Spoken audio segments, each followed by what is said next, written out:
Thank you.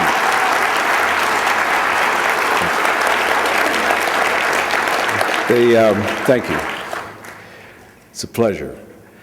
They told me that they wanted to make it brief, and they said there'll be a little light that's going to come on that'll flash yellow, you know, and then red. So I didn't want to get gonged. So I'm gonna make it brief, because I know we're going to be that Matt and I are going to be chatting here in a minute. So unfortunately, there's so much to be said. You know, that when I think about what to say, there's so much to be said because our voices have been squelched for so long. So finally you get the chance to have a voice and to have an audience. The tendency is to want to, there's so many things to say, there's so much pent-up emotion, some rage, all that. And so you just want to get a lot out there, a lot of stories to be told.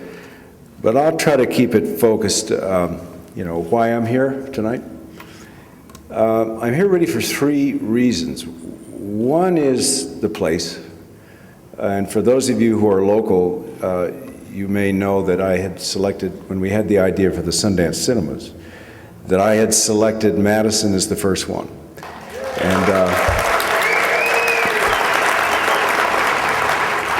And the reason for that was that it was the right place for us. It was the right community, very like-minded. And because a lot of people weren't going to understand what the cinemas were going to be, it was never meant to be a chain of theaters that would be following in line with what Starbucks did or what Banana Republic or some of the retailers did, which is to come in, leave a massive footprint, take the money and leave. And our idea was to use film, to contribute film out of the Sundance Festival primarily, but create community centers that were more like the ones I remember as a little kid growing up in California, where you had two features and you had shorts and you had cartoons and you had Pathé newsreels of the war going on at the front. So basically you had film in all of its cultural content. And that has gone away because of the greed factor over the years. So I thought, well, why can't we bring that back and make it more of a community experience and create spaces for the people to use themselves in addition to what we would be putting out there. So that's the place. It's a wonderful community, and it supports it supports the meat of what I believe in. Then there's the company. And I think about the company, what wonderful company for me to be a part of tonight. Howard, Barbara, other people who are here, Naomi Klein. My admiration for her knows no bounds. And she's got such a big road ahead of her, how exciting that's got to be. And then there are people here that I've known throughout my life, Terry Tempest Williams, who we've done so much work out in Utah together, and she's such a wonderful voice in what used to be a real wilderness area, and how eloquent she is. And then there's Joan Claybrook, who's here. Now Joan I'll be quick on this, Joan taught me how to lobby back in 1974. And she gave me the heads up. And I went in to lobby these senators on a particular appointment for Secretary of the Interior. And the guy that they were trying to put up there, it was kind of classic, you know, we've seen this one before. The guy they were putting up was the guy that shot eagles from airplanes. And he happened to be the governor of Wyoming. And so they were going to put him up as the Secretary of the Interior. Now that's right up there with James Watt and Gail Norton and people like that. So anyway, I went there to lobby against that. And I thought I had it. I talked to all these senators, and they would say, "Hey, you know, why don't you come and spend some time at the house? You know, put your feet up, have a drink." I thought, well, I guess I've made a score here. And when we went to do the vote, I went afterwards and I said, "Well, look, what I got from these guys was that six said, yeah, we're with you, and 4 weren't so sure, but 6 and 4." And she said, "That's wonderful. That's really wonderful." And then I went in to watch the voting. And 2 guys got up and left, just walked out. They went into the back cloakroom and never came back. And I said, well, what? And another guy never showed up. And another one who was there switched the vote against what I thought. I was so furious. And I walked out, and Joan was just cheering. She walked out, and I said, how do you do this? Why are you smiling? She said, I'm not smiling, it's just the way it goes here. And I said, but how do you do that? How do you live with that? And she says, well, one thing you learn, you don't always lose. And that stuck with me all these years, and it was a great thing for me to learn because I was sure impatient at that time. The interest I have in being here, the other interest, of course, is the magazine. I've been a long supporter of this magazine. I think it's terrific. I think what Matt has done with it and is doing with it is fabulous. You got Howard contributing, Barbara and Rick contributing, and their voices are so important. So that's another reason to be here in support of this magazine. Aside from that,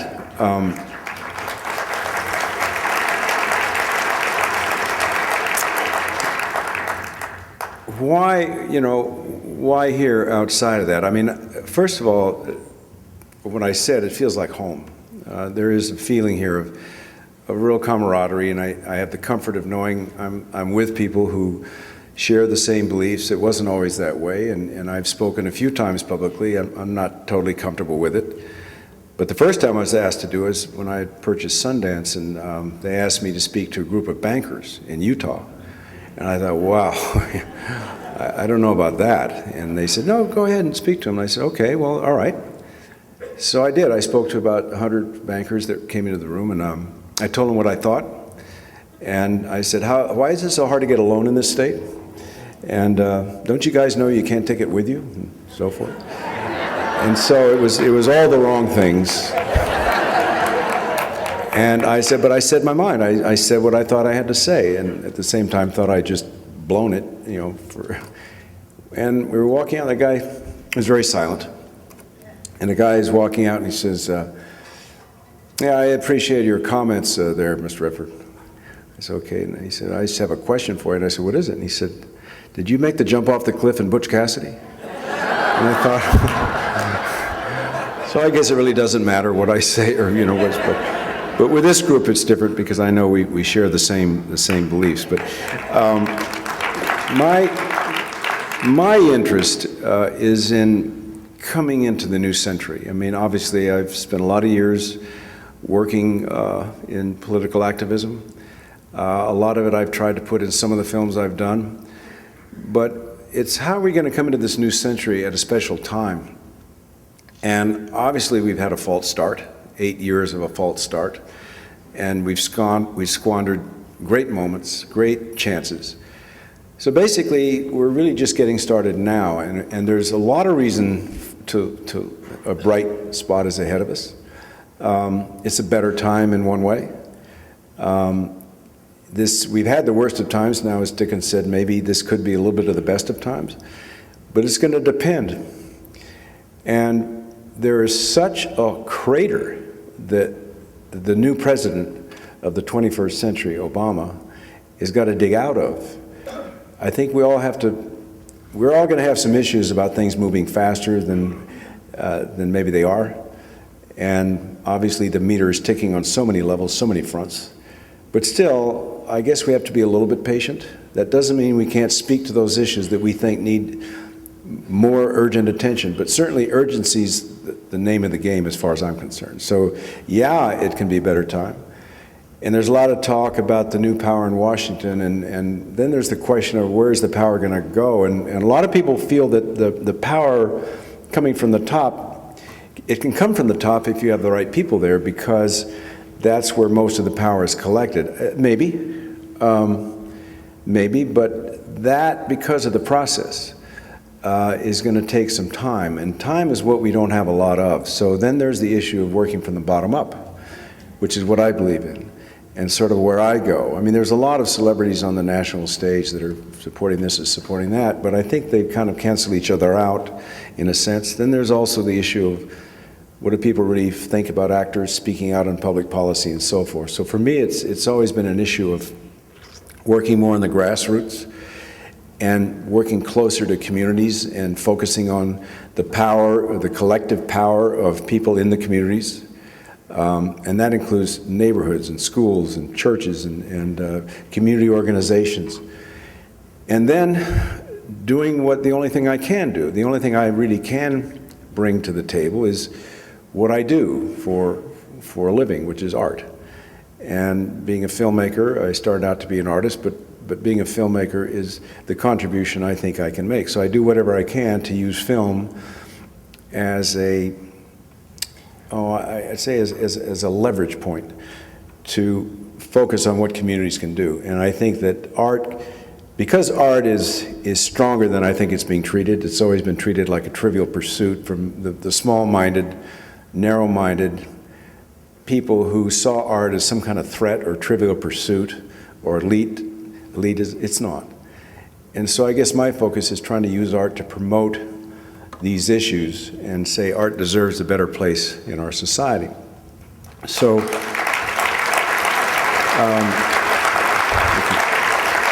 there's a lot of talk about, we've heard a lot of words bandied around, but change. Change was just everywhere. And yeah, time of change, it's on us. And we heard people say, well, change, change, change. And finally you say, okay, got that. We got it. It's here. It's here. Now what are we going to do about it? Where's the action? What are we going to get rid of the word and start acting on it? And secondly is the word hope. And hope is thrown around. And at a certain point, okay, get off the rhetorical. Get it off the rhetorical bandwagon of campaign rhetoric and have it land somewhere. Have it reside somewhere where there's going to be some action. So, no, I thought that was my cue to get off the stage. The yellow light. So anyway, I said, well, all right, so that's where I think I'd like to be focused is let's skip the rhetoric now and put it into action. So for me, and in my life, having said what I think my contribution can be, is there's also your life to bring to the fore. What has your life been? I grew up in a lower working class community in Los Angeles. My first memories of into the Second World War. I remember the country was united with the war effort in those days, and the cause was good. And we all contributed. We had paper drives, and we sacrificed. We did that, and it felt good. It felt like you were doing something worthwhile. And then the war ended, and the next phase, so my first memory was the Second World War. And I remember slogans that were thrown at me as a kid, that I learned were not true. And one of them was because sports and art was my only way out of an uncomfortable situation. And so I was told, it doesn't matter whether you win or lose, but how you play the game. And I realized that was a lie. That everything mattered in this country as to whether you won or not. That winning was everything. And so in my head it went in that someday I want to tell that story somehow. And then as you move on, you witness certain things that create patterns. And the next phase I guess I lived through was McCarthyism and the effect that had and how it hit the Hollywood community, which is where I was living at that time. So it got a lot of headlines. Then we passed through that, and then came the assassination of a president, which was unthought of, and the shock. And the shock of the quiz show scandals where everybody in the country believed in them.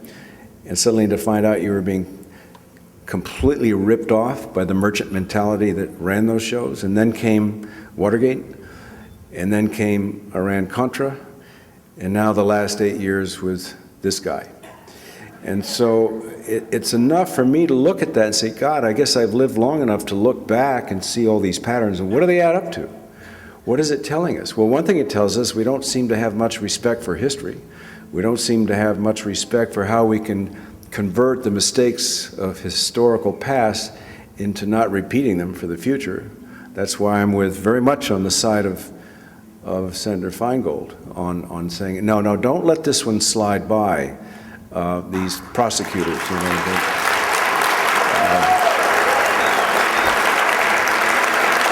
because I'm thinking that it's very nice we want to be bipartisan here. It's very nice we want to move forward, and God, yes, but you can't move forward unless you do some cleanup. And when I think of what would it be like if there had not been the Watergate hearings, what would it have been like without the Nuremberg hearings?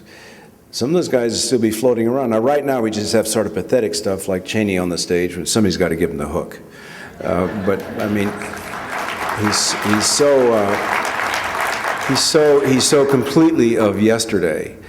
And I guess the only thing it is, I don't think people are paying much attention to him, maybe Rush and those guys, but he's wasting time. He eats up space, time. Just get him out of there and let's get on with it. And so for me, it's having looked at all those patterns, I say, okay, I guess what it told me was that there's a story that exists beneath the story you think you know and the story that you're told. So there's so much sloganeering that goes on that, yeah, okay, well, what's the... So for me, it was about digging for truth that was my own truth, that I could get behind and feel comfortable with. And that's sort of been my commitment over the years, and it continues and will continue. Aside from that, I just think it's really an honor for me to be here with you all, and I appreciate the invite. And it's the yellow light, so I'm going to...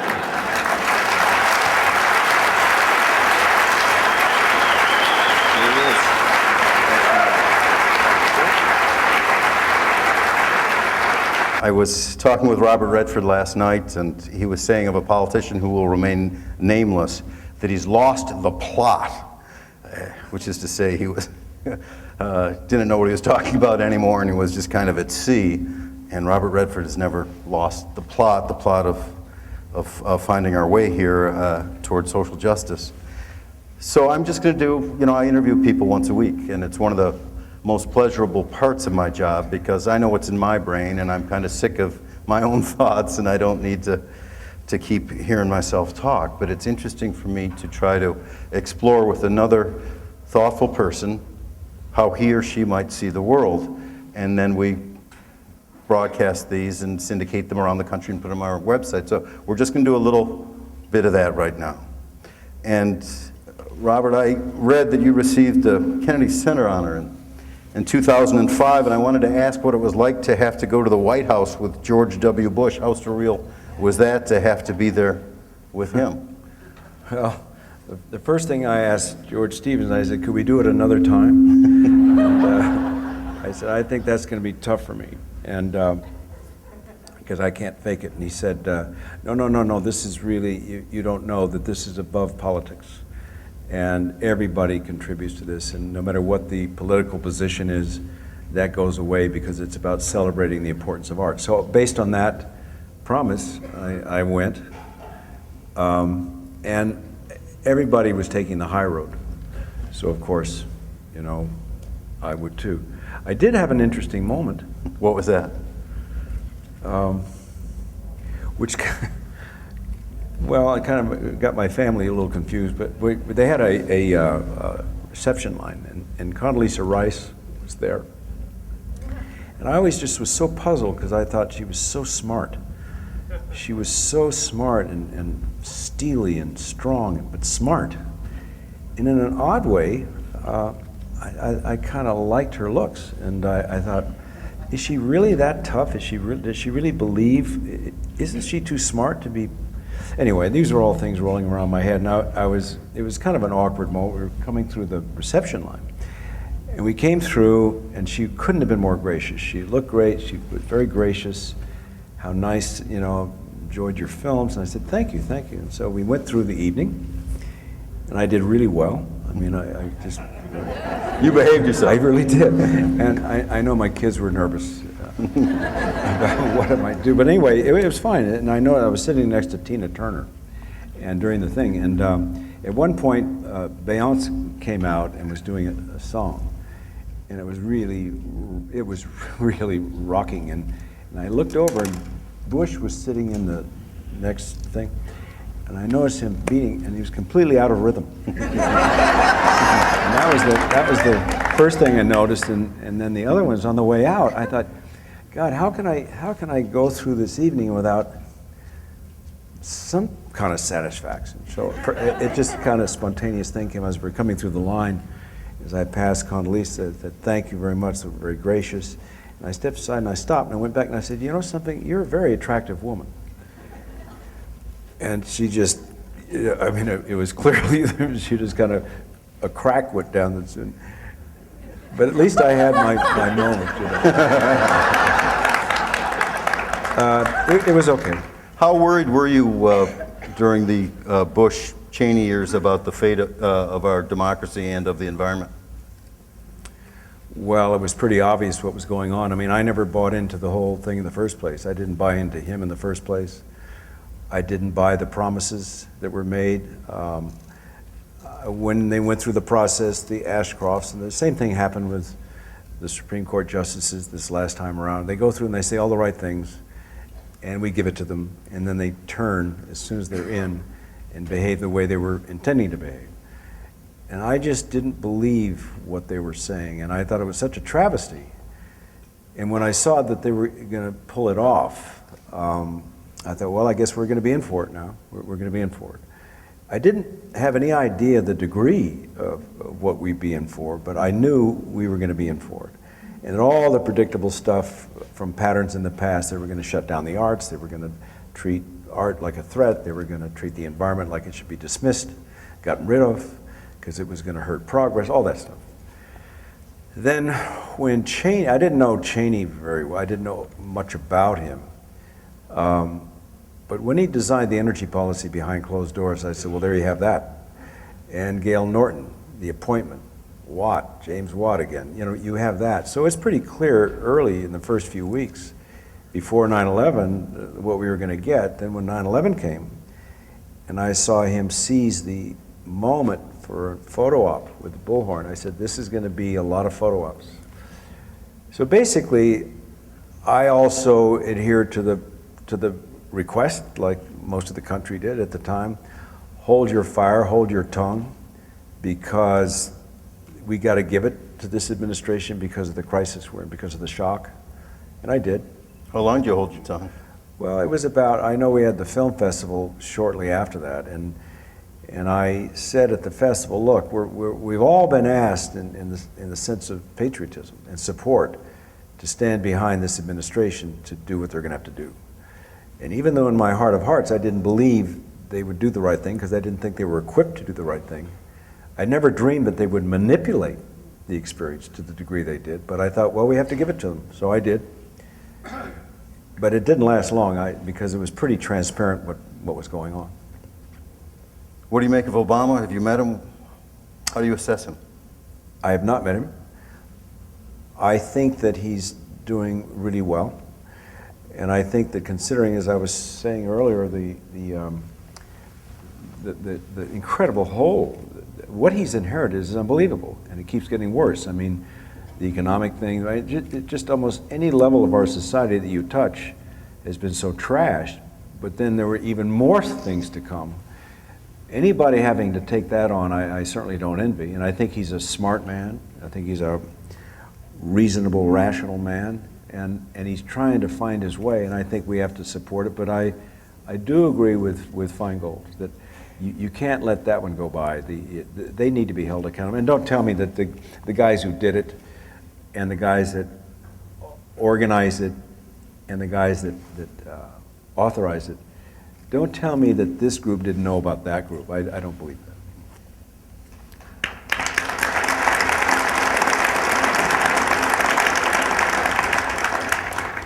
I'd like you just to tell us how you got interested in, how you became an environmentalist, how you became interested in the environment. Well, I grew up in Los Angeles, and it was a beautiful place when I was a little kid. And then something weird happened. When the war ended, it turned into a place I couldn't believe what was happening. Suddenly there was smog, and it was overdeveloped, and concrete going everywhere, and it was like there was a gold rush. And I saw places that I loved and had a good feeling about disappear faster than you could count. So I began to seek refuge in the Sierra Range, and I worked at Yosemite National Park, and I was near the ocean so I could swim and surf and be in the water. And whenever I was in the natural environment, I was happy.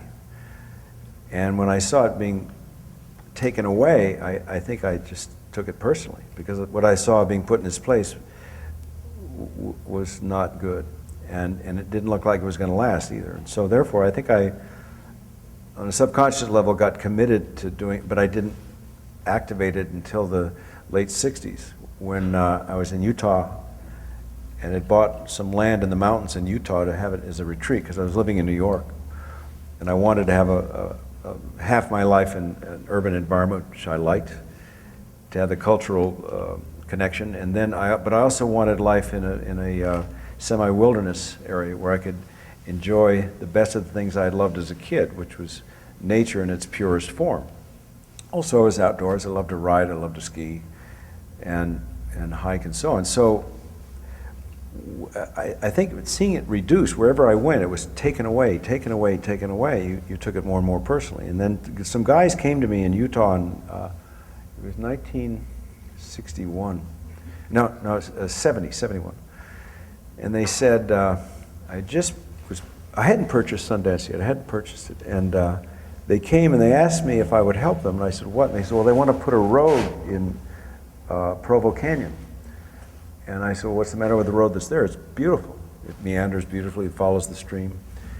And it's a great trout fishing stream and so forth. And they said, well, they want to put a super freeway in. I said, well, what for? And they said, well, there's no good reason.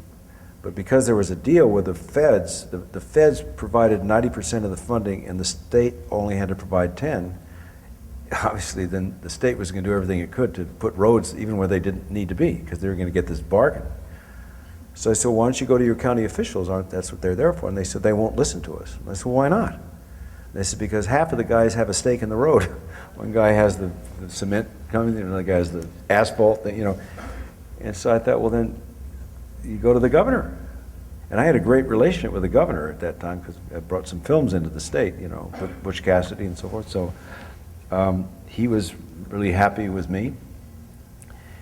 And I called him and I said, look, Governor, I said, there's a group here I think you need to talk to. They need to.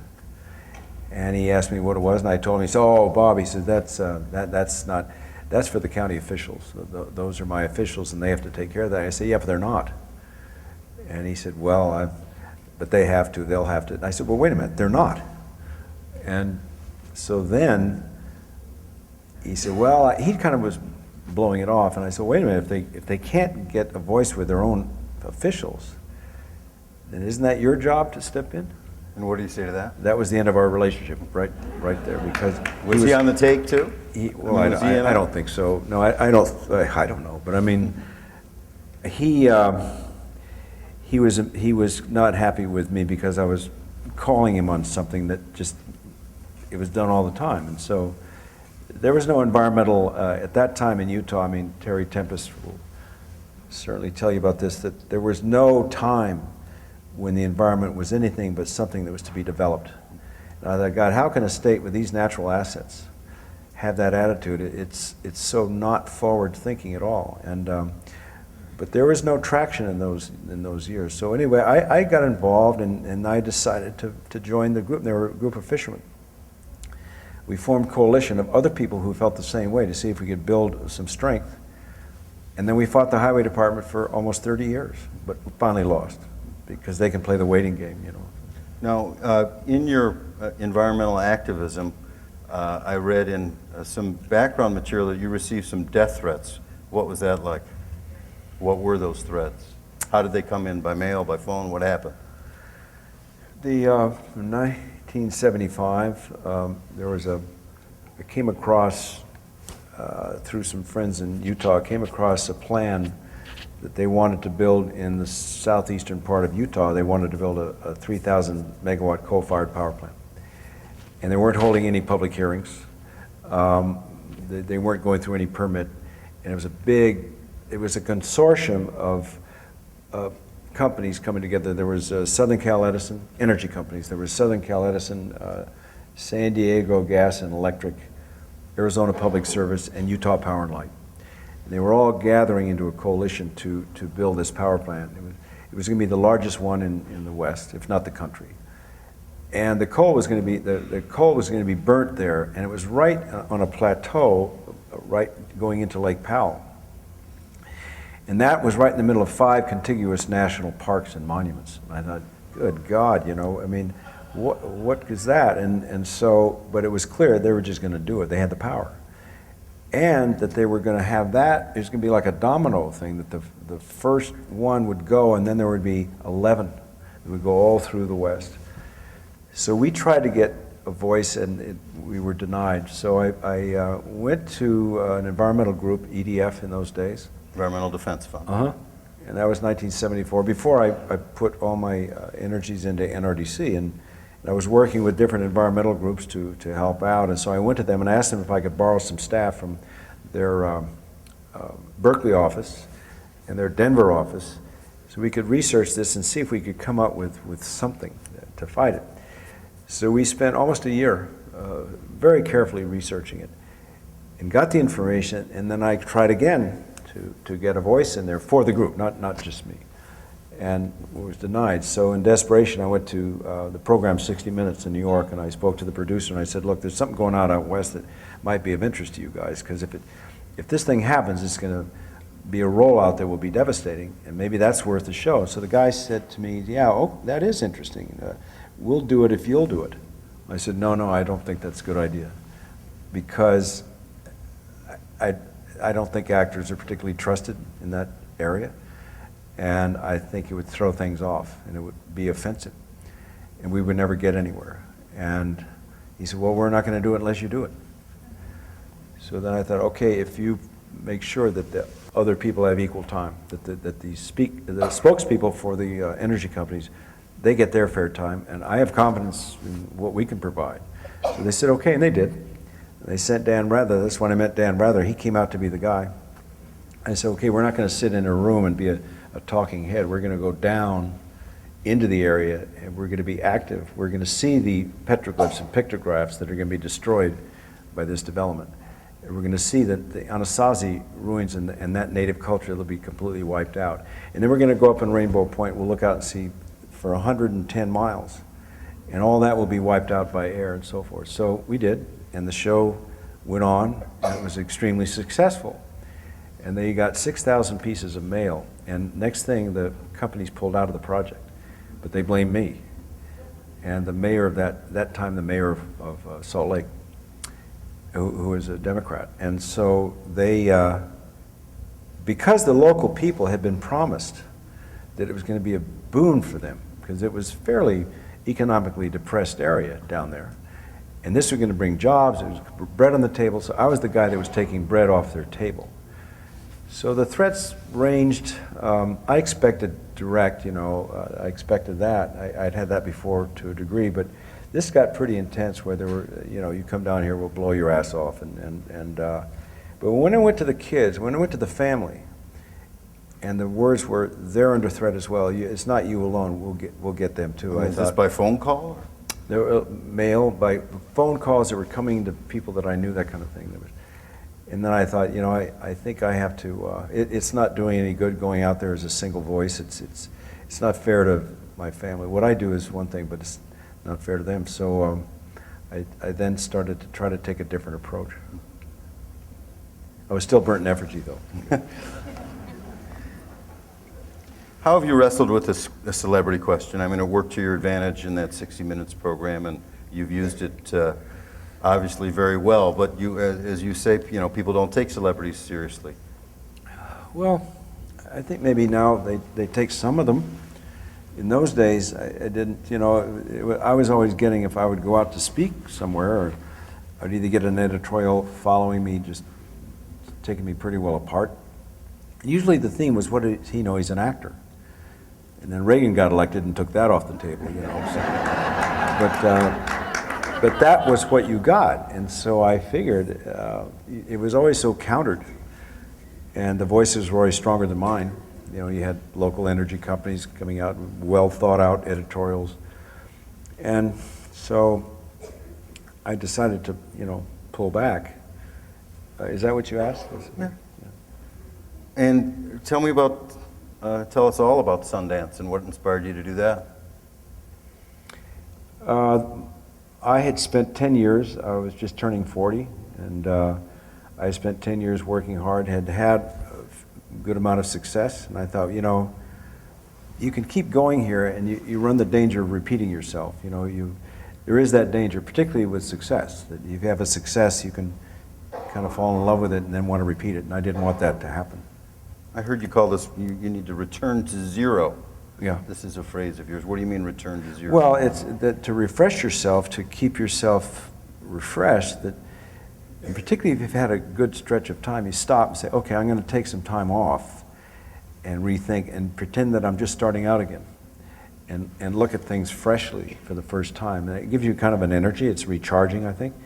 And then it allows you to keep taking chances rather than getting safe with the ones you've taken that worked out well. And so it was one of those times. And I just won an Academy Award that I wasn't prepared for. And it was the first picture that I directed, so I was not at all prepared for any success from that. And when it happened, I thought, well, this is kind of dangerous, you know, and I think I'm just going to stop and take some time off and think about what I might put back into an industry. And I'm old-fashioned in that respect. I think if you've been blessed in some way, you should try to put something back. So it came to me an idea, because everything was changing at that time. You had the landscape was really kind of like it is now. It was really volatile and changing. You had cable coming on, you had video coming on, which meant distribution was going to change. The studios, the Hollywood studios, as we knew it, were showing signs of becoming more centralized. They were going to follow the youth market, follow the money. So things were going to change, and what I worried about was that the films that I like to make were more on the humanistic side of film, were going to maybe be dropped away. And what could I do to put something in place that might keep that alive and also create opportunities for new voices and new artists that would come along? So I spent a year researching possibilities and came up with the idea that if you repeated somewhat the theater concept, where you could come and have a place to rehearse and make mistakes and stumble and fail and not have it be the end of the world, that would be a good thing. And the only thing I could afford to contribute was the land that I had in Utah. And I thought, well, you know, everybody's going to think about this as something that should be in an urban environment because it feels like it, movies. But on the other hand, since this is about development and it's nonprofit, what you really want is to be able to have people take risks. And maybe just being in nature, maybe being adjacent to pure nature will have a positive effect. I didn't know. And it did. And Didn't so people initially think you were crazy to have it in Utah? And it was well, gonna come out to Utah? yeah, my business, yeah, a lot of people did. But, well, what are you doing? Why are you doing it in Utah? And it's not that, I said, it doesn't matter. I mean, it's where it is the process that matters. And so anyway, I did that. And then what happened was it was about 4 years before it looked like that might make it. And I got money from the National Endowment of the Arts to kick it off as a I felt I needed their imprimatur for credibility because I didn't think they would look at me and say, well, we read what you make, the amount of money you make, why don't you pay for it? And there would be an actor doing something. So I thought I need that credibility for the nonprofit organization.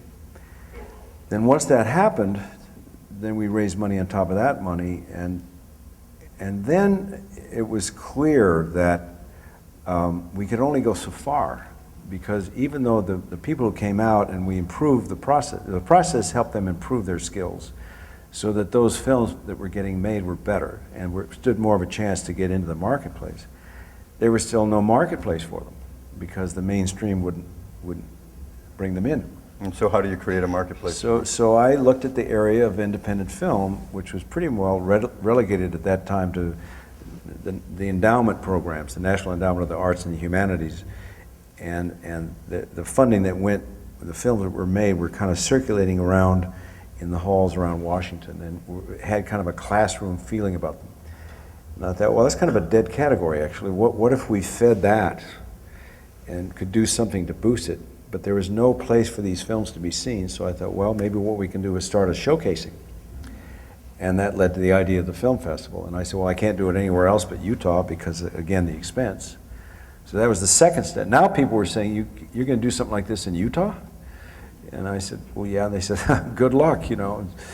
And I said, well, no, it's going to be about diversity, and I think there are enough people that might respond to it, and put it in the middle of the winter, make it tough to get to, make it a little weird, you know, and make it different, you know. And so we did that.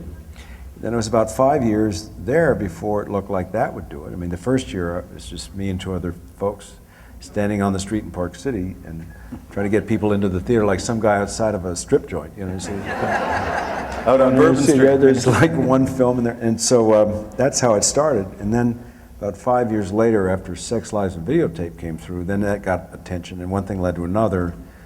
And then it just grew and it multiplied, and as it did, I saw new opportunities for development that had to do with documentaries, and had to do with international, because globalization came in the 90s. And so there were just opportunities that came, so I would take them when they came. That led to the idea of the channel and then the cinemas and so forth. How do you assess the health of independent film today?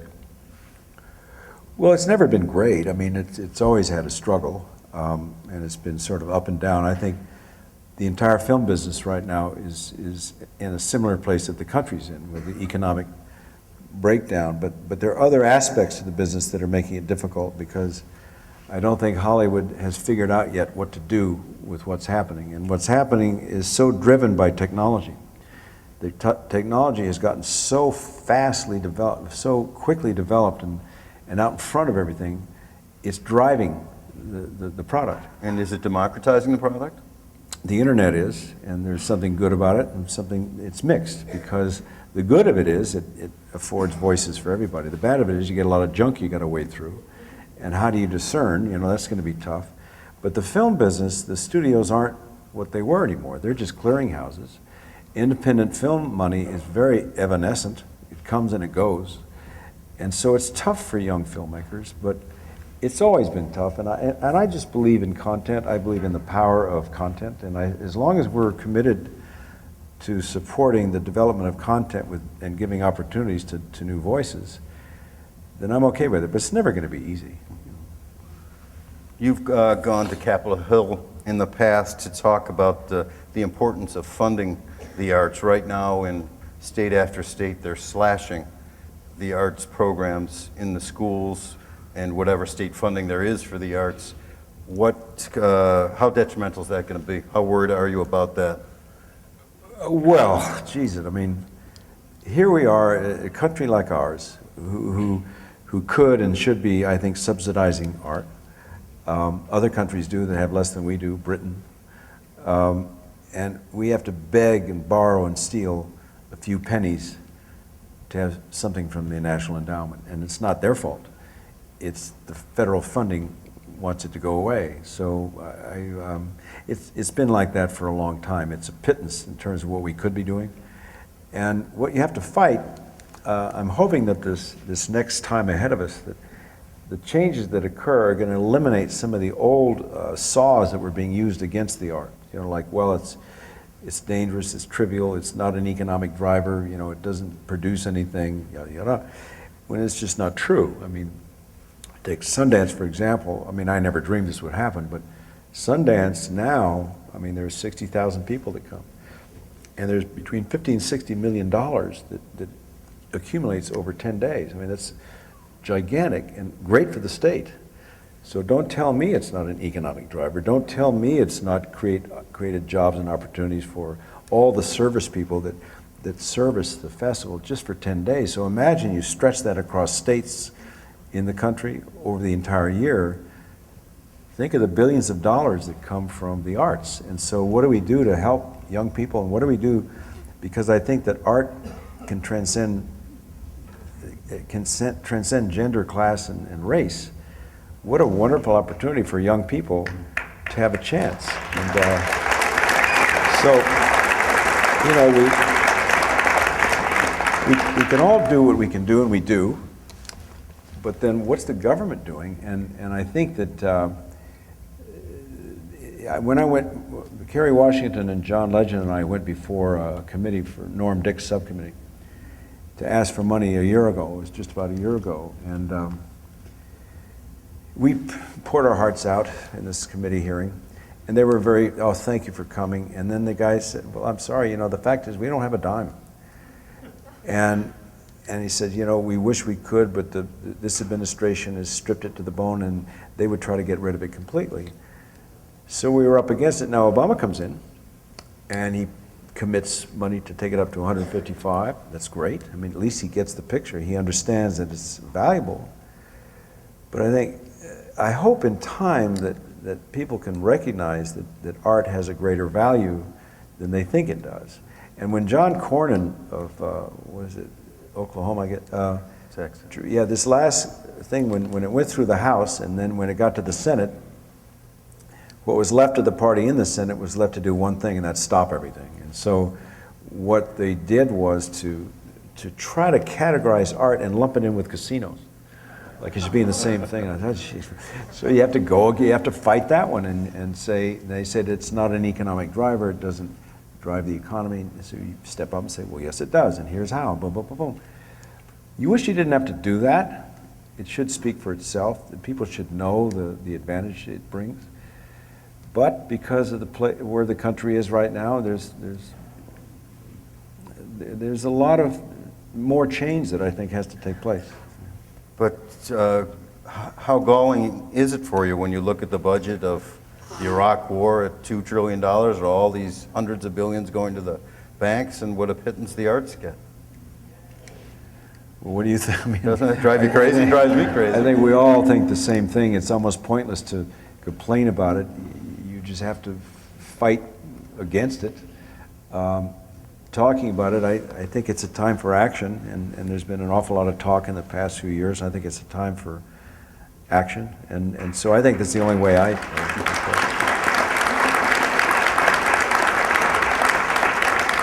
You've talked about art being an economic driver in transcending difference.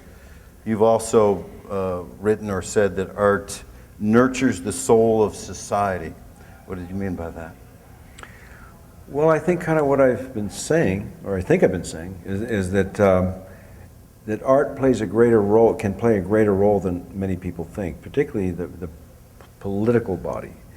That that it is, in my mind, it's the language of the soul, art, and it's art in all of its forms. You know, poetry and photography and painting and all the other forms of art. I think that expressiveness is very good and important for any society. And that's why I think it should be supported and subsidized, because it's so good for society. First of all, it helps tell the story. And I just believe in stories. You know, I grew up in a family that a pretty tough bunch, you know, and they had a very dark side, and you had to figure things out yourself, and you didn't complain about anything, you know, and if you wanted an answer to a question, you would get a story, and you had to figure out what the answer was. Well, that's what I got, but I loved it. I loved it, and as a little kid, we didn't have a car or anything. We would go to a library on Wednesday night and then a movie theater on Saturday night. I would go to the library, and my folks would let us go into the children's section and get books, and I would get mythology. I would get these books on mythology, because where we were living in a very cramped space, mythology allowed me, it was like a window into a greater world, some bigger thing out there, you know. It was very powerful, and I loved it. And I learned a lot about the stories.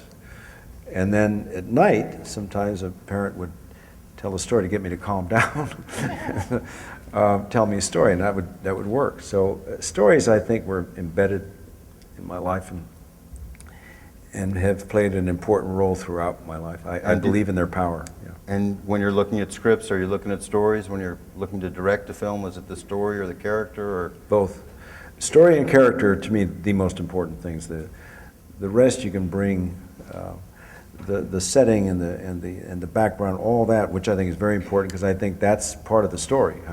What the landscape is, what the feeling is, that is part of the story. But I usually try to focus on the story, but the characters to bring the emotional, dramatic point across. We're about out of time. Do you have words of advice for young progressives, or young aspiring actors, or young aspiring directors? I was having a conversation with Naomi Klein, and here she is, a young person, you know, on the road, and a lot to say and a lot to do, and there's all this wonderful, beautiful energy there. And so I think that what I was telling her, what I had experienced just not very long ago, it seems like just like yesterday, that the youth of our country was checking out, and they weren't paying attention to what was going on. And over the last 8 years and so forth. They were more focused, okay, it's rotten at the top, it's no good, why waste my time? And therefore, there's other pleasures to be had. There are more material things that are going to entertain me and interest me, so I'm going to go there. I'm apathetic to working in the system. I'm too smart to go into that system.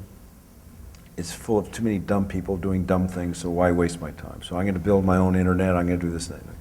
So there was a combination of apathy and cynicism that was rife. And I was saddened by that, you know, because that energy I experienced in the 60s and early 70s was converted to a real mass movement that brought about some real changes. So I was just sad about it, but I thought, well, that's the way it is, you know. And then in the last year, I've sensed that this new generation of young people coming along is different. And they want to play a role, and they're going to play a role. And they don't want to think too much about yesterday. They want to know about moving forward, but they want to be a part of moving forward, and they want a voice in moving forward, which God knows they deserve. They've been ignored for so long. So I think that I just sense that this is a wonderful time in terms of opportunities, along with the challenges, which are enormous. But these opportunities are going to create opportunities for young people. I'm pretty encouraged by that. Well, that's a good hopeful note to end this little interview. Yeah. Thanks a lot. Yeah.